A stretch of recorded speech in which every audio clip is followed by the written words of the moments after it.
ប្រជាពលរដ្ឋជាទីស្រឡាញ់ទាំងអស់ក្នុងវេលាប្រវត្តិសាស្ត្រដ៏សំខាន់នេះយើងមិនចាំបាច់វាស់វែងអំណាចយោធាសេដ្ឋកិច្ចឬនយោបាយឡើយ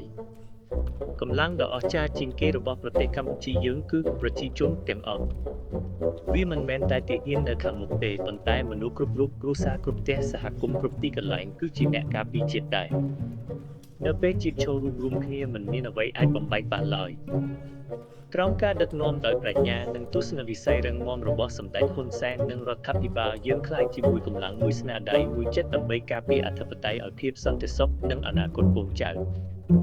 សូមចងចាំអ្នកណាបំបែកឆ្អឹងរួមគឺបំបែកជាតិអ្នកណាបង្កគំនិតចាក់ចេញគ្នាគឺប្រឆាំងប្រជាជាតិយើងមិនចាប់អារម្មណ៍ចំពោះការលំបាកយើងមិនថយក្រោយឡើយ